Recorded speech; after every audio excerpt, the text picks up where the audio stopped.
Inviting poems. Their doors feel wide open. Her balancing touch is generous enough, it's magical how she does this, to include us all. The honors she has received are numerous. A Kentucky Arts Council Al Smith Fellowship, fellowships to the Hambridge Center for the Arts, numerous grants from the Kentucky Foundation for Women, a Pushcart Prize nomination, and a feature in the PBS series, The United States of Poetry. Her books have been chosen for the Appalachian Book of the Year Award, the Aesop Prize, American Library Association Snyder Family Book Award, the Jane Addams Honor Book, the Golden Kite Award, the New York Public Library's Best Book for Teens, and the Parents' Choice Silver Medal. Georgella and Steve live in Lexington, but as a native of Harlan County, her mountain roots are visible throughout her work. Ladies and gentlemen, I am proud to give you the Commonwealth's next Poet Laureate, Georgella Lyon.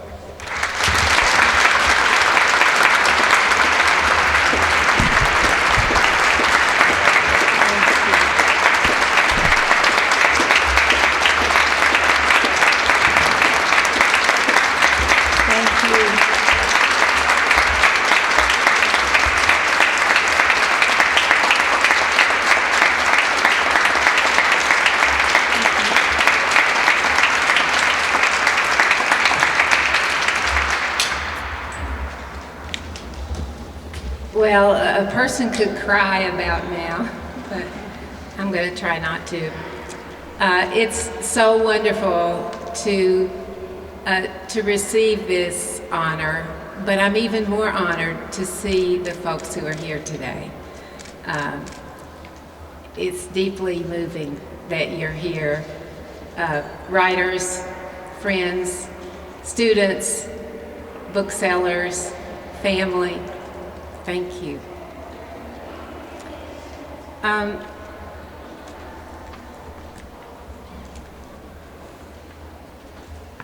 So thank you, Governor Beshear, Lori, and all the Arts Council staff, all you writers and teachers, students, family, and friends who have come to celebrate this morning. What a week. Earth Day, Shakespeare's birthday, Kentucky Writers' Day, and tomorrow I will turn 66. I remember writing a poem in which my age was the speed limit on a 2-lane road.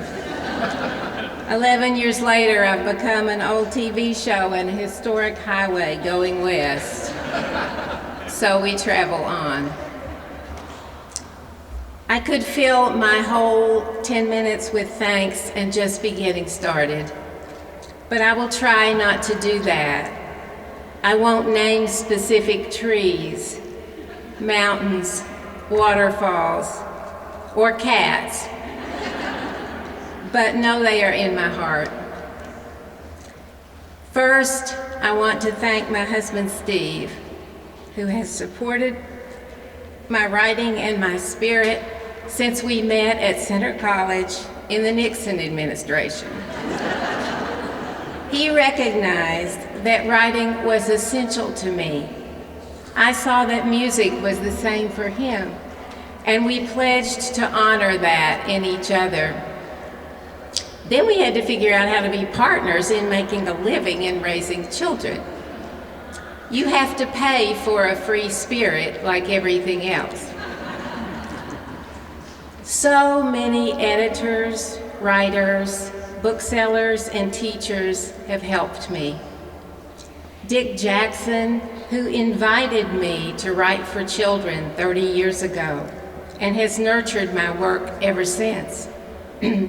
Charlie Hughes, who published my first full-length poetry collection, which his editing had improved considerably. At Harlan High School, my mentor, Kathleen Hill, a poet herself, and my French teacher and poem swapper, Jamie Green.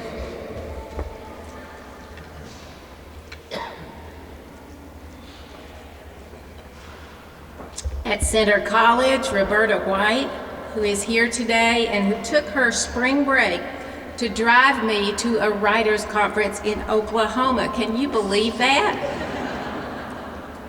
At Indiana University, poet Ruth Stone, who changed my life.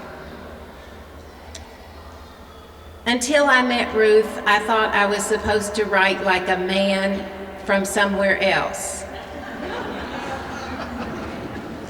Because I had majored in English, which was white men's studies. Two of our Kentucky laureates have also been crucial to me.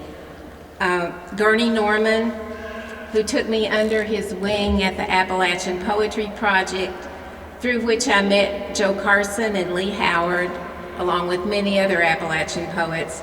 Gurney, who told me I could get up and talk in front of people, which I did not think I could do. And Jane Gentry Vance, who invited me into her writers group when we first moved to Kentucky, who advised me on poetry, but also on what you do when you suddenly become a mother. Gurney also took me to the Appalachian Writers Workshop, where Mike Mullins and his settlement school made me a part of a community of writers and teachers, including Jim Wayne Miller and Danny Marion. And there are many luminous writers and word sisters in my writers group now who are here today. Marie Bradby, Jan Walters Cook, Martha Geringer, Letha Kendrick, Ann W. Olson, who has a photograph in this exhibit. And before she moved to the realm where we are all revised, Lou Martin. Then there's the Kentucky Women Writers Conference. How many of y'all have ever been to the Kentucky Women Writers Conference? I was lucky enough to work on it in the beginning with Linda Pannell, its visionary founder, and Jane, who later directed it. For almost 40 years, that conference has brought an annual festival of wild, courageous, brilliant women's voices right here to transform us, to keep us alive. I want to thank Virginia Woolf, too, who has done the same for me. I want to thank all my singing buddies who are here. In addition, much of my work has been made possible. Good Lord, I sound like an NPR station. By friends whose love and faith sustain me, some of whom are here today, including high school friends. How sweet is that? And by grants from the Kentucky Foundation for Women, the Arts Council, the Mary Anderson Center, and the Hambidge Center for the Arts.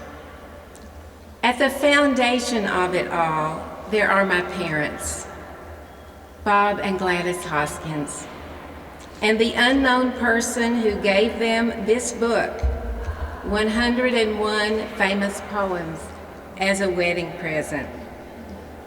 My daddy loved poetry and might well have read poems aloud without this gift, but as it happened, this, after Mother Goose and the King James Version, is where the door to poetry opened for me.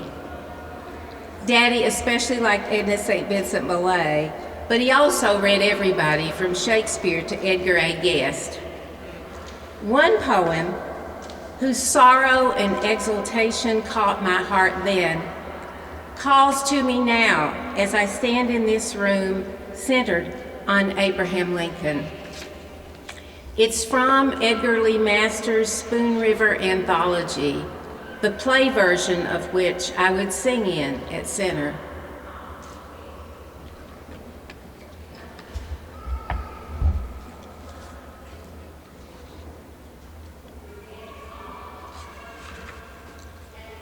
And the book has a little medallion, cameo photographs, like my author cards. Anne Rutledge. Out of me, unworthy and unknown, the vibrations of deathless music, with malice toward none, with charity for all. Out of me, the forgiveness of millions toward millions, and the beneficent face of a nation shining with justice and truth. I am Anne Rutledge, who sleep beneath these weeds, beloved in life of Abraham Lincoln, wedded to him not through union, but through separation. Bloom forever, O Republic, from the dust of my bosom. My father loved music too, and the songs he sang and albums he played fed me as surely as the pot roasts and pinto beans that my mother brought to the table. And my mother, Gladys Hoskins, cooked up word feasts as well. She loved puns, imagination games, history, and stories of her growing up, all of which she shared with me.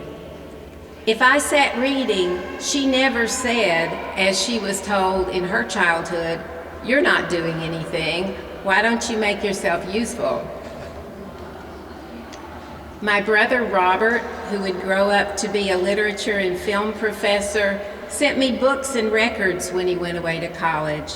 And when I showed him early poems, was kind and wise enough not to tell me what was wrong with them, not to pull up the poetry plant that was just beginning to grow. My parents' reverence for books and the worlds they offer us was manifest in the fact that when my grandfather built our house, they wanted it to have a library. So I grew up in a house full of books, poetry, and music. Like all houses, it had untold stories as well, and they are also part of what made me a writer. In I Know Why the Caged Bird Sings, Maya Angelou writes, "There is no greater agony than bearing an untold story inside you." I hope that as I laureate around Kentucky these next 2 years, I can remind people that they have a voice and invite them to tell those stories. To do so is deeply healing and creates community. And as writer Grace Paley declared at the Women Writers Conference some 20 years ago, every time you speak the truth, you're making justice in this world. Thank you.